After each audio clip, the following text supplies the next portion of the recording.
감기처럼 흔한 질병들은 약을 먹거나 간단한 치료만으로 회복되는 경우가 많습니다.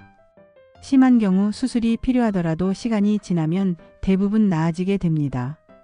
구독과 좋아요를 누르시면 최신 건강 정보를 가장 빠르게 받아보실 수 있어요. 하지만 어떤 질병은 한 번 걸리면 평생 약을 먹으며 관리해야 한다면 어떨 것 같으신가요? 상상만 해도 답답하고 괴로운 일이겠죠. 이런 병을 만성질환이라고 부르는데 그 중에서도 가장 대표적이고 위험한 질병이 바로 당뇨병입니다. 그런데 당뇨병은 조금 특이한 점이 있습니다. 바로 당뇨병이 오기 전에 되돌릴 수 있는 마지막 기회를 준다는 겁니다. 이를 당뇨 전 단계라고 부르는데 이 시기만 잘 관리하면 당뇨병으로 진행되지 않을 수 있다고 합니다. 그래서 오늘은 당뇨가 다가왔을 때 나타나는 증상들과 그 상태를 되돌리기 위해 어떤 노력이 필요한지 알려드리려고 합니다. 당뇨 관리에 꼭 필요한 정보들을 담았으니 끝까지 시청하셔서 당뇨 예방에 도움되시길 바랍니다. 우리 몸에 당뇨가 가까이 왔을 때를 당뇨 전 단계라고 합니다. 한국에서는 약 1,500만 명이 당뇨병 또는 당뇨 전 단계에 해당한다고 하는데요.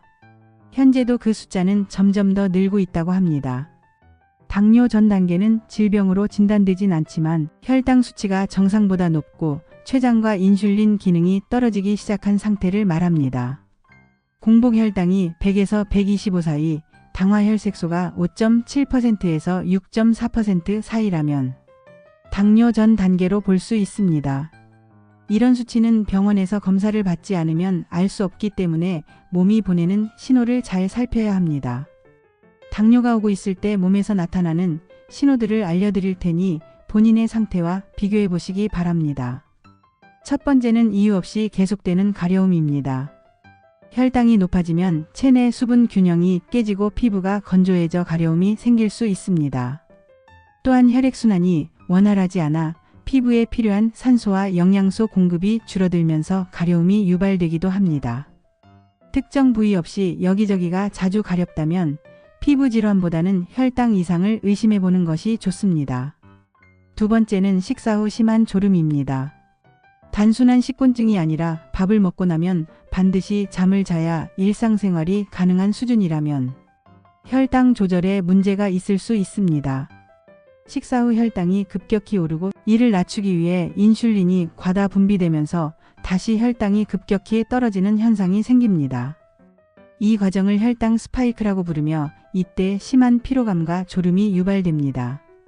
세 번째는 상처나 염증이 잘 낫지 않는 현상입니다. 평소 같으면 며칠 내에 회복될 상처나 입속 염증 등이 오랜 시간 지속된다면 혈당으로 인해 혈관벽이 손상되고 혈액순환이 나빠진 상태일 수 있습니다.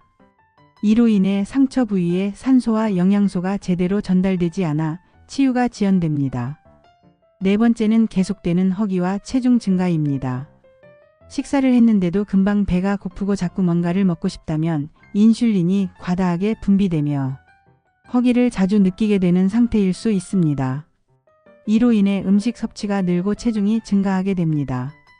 인슐린 저항성이 높아질수록 이 현상은 심해지며 당뇨로 이어질 가능성이 높아집니다. 다섯 번째는 무기력함입니다. 인슐린 저항성이 생기면 세포가 혈당을 제대로 에너지로 이용하지 못하게 되어 몸 전체가 쉽게 피로해지고 의욕이 떨어지게 됩니다.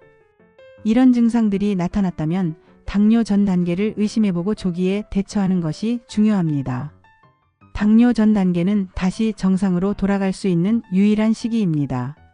하지만 이 시기를 놓치면 절반 이상이 당뇨병으로 진행된다고 합니다.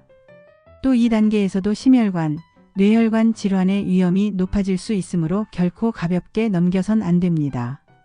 먼저 자신의 상태를 정확히 인지하고 만약 당뇨 전 단계라면 생활 습관을 바꾸는 것이 무엇보다 중요합니다. 특히 과체중이나 복부 비만이 있다면 체중 감량이 최우선입니다. 본인 체중의 510% 정도를 줄이는 것이 필요하며 복부 지방은 인슐린 저항성과 밀접한 연관이 있기 때문에 꼭 관리해야 합니다. 운동도 필요합니다. 일주일에 3시간 이상 유산소 운동을 하고 근력 운동도 병행하면 인슐린 저항성 개선에 효과적입니다. 식단 역시 중요합니다. 설탕이나 밀가루 같은 당분이 많은 음식을 줄이고 섬유질이 풍부한 채소와 과일, 건강한 지방과 단백질 중심의 식사를 하도록 해야 합니다. 실천이 어렵게 느껴질 수 있지만 비교적 쉬운 방법으로 시작할 수도 있습니다. 한 방송에서는 혈당이 높은 참가자들에게 2주 동안 밀가루를 끊고 채소 섭취를 늘리는 실험을 진행했는데 대부분 참가자의 혈당과 당화혈색소 수치가 정상 범위로 돌아왔다는 결과가 나왔습니다. 이처럼 당뇨 전 단계는 잘만 관리하면 얼마든지 정상으로 돌아갈 수 있습니다. 오늘 알려드린 증상이 있다면 꼭 자신의 몸을 점검해보고 건강한 식습관과 생활습관으로 바꿔보시길 바랍니다. 여러분의 건강한 삶을 위해 앞으로도 유익한 정보로 찾아뵙겠습니다. 영상 시청해주셔서 감사드리고 구독과 좋아요 꼭 부탁드립니다. 감사합니다.